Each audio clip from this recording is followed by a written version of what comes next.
સી.આર. પાટીલ જનતાના નેતા છે, જનતાના હિતની ચિંતા કરતા નેતા છે અને એટલે જ જનતા તેમને અવિરત આશીર્વાદ આપે છે. તેમની અવિરત જીતનું શું કારણ છે અને કેમ તેઓ જનતાના દિલમાં રાજ કરે છે, જુઓ.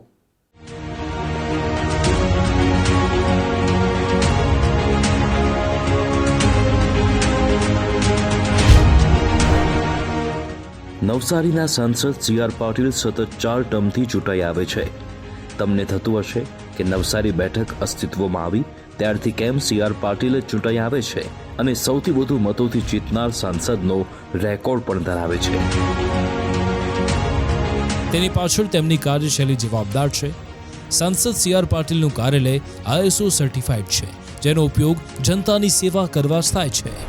નવસારી લોકસભાની તમામ મહિલાઓને પ્રધાનમંત્રી ઉજ્જવલા યોજનાનો લાભ સાંસદ સી.આર. પાટીલે અપાવતા નવસારી લોકસભા ક્ષેત્ર 100% સ્મોક ફ્રી થયું. પ્રધાનમંત્રી આવાસ યોજના અંતર્ગત 2016થી અત્યાર સુધીમાં 13,646થી વધુ આવાસ માત્ર નવસારી લોકસભા ક્ષેત્રમાં મળ્યા. નવસારી લોકસભા ક્ષેત્રના 4,563 લોકોને આત્મનિર્ભર બનાવવા PM સ્વનિધિ યોજના અંતર્ગત 15.4 કરોડની રકમ અપાવી. સી.આર. પાટીલે નવસારી લોકસભા વિસ્તારની 14,101 દીકરીઓના બેંક ખાતા ખોલાવી પ્રધાનમંત્રી સુકન્યા સમૃદ્ધિ યોજનાનો લાભ અપાવ્યો.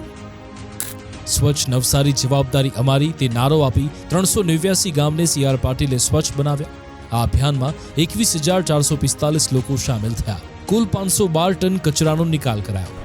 નવસારી લોકસભા ક્ષેત્રમાં વસતા 21,567 લોકોને પ્રધાનમંત્રી જન આરોગ્ય યોજનાનો લાભ અપાવ્યો.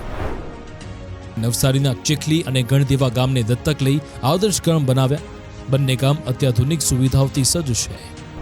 સી.આર. પાટીલ સામાજિક કાર્યક્રમ થકી સેવા યજ્ઞો પણ કરતા રહે છે.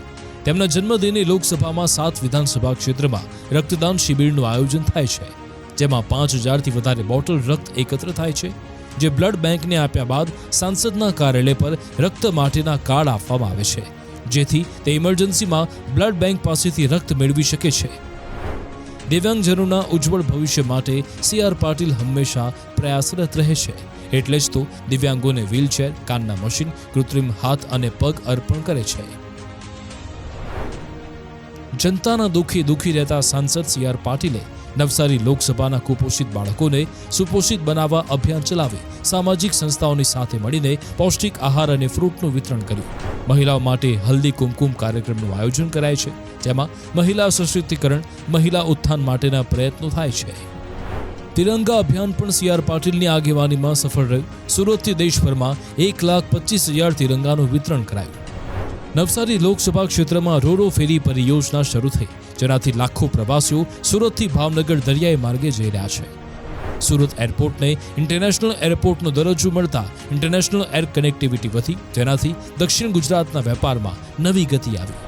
નવસારીમાં PM મિત્ર પાર્ક બનતા લાખો લોકોને રોજગારી મળતી થઈ જશે. સુરતમાં દેશનું સૌથી મોટું સરકારી વહીવટી ભવન બનવા જઈ રહ્યું છે, જેનું નામ છે સુરત ટ્વિન ટાવર. 27 માળનું ઇમારત 1,586 કરોડના ખર્ચે તૈયાર થઈ રહ્યું છે, જેમાં એક બિલ્ડિંગ સુરત મ્યુનિસિપલ કોર્પોરેશન અને બીજી બિલ્ડિંગ મિની સચિવાલય રહેશે, જેથી રાજ્ય સરકાર લેવલના કામ પણ સુરતથી જ થઈ જશે. એટલું તો સ્પષ્ટ છે કે સી.આર. પાટીલના હૃદયમાં જનતા છે અને જનતાના હૃદયમાં સી.આર. પાટીલ છે.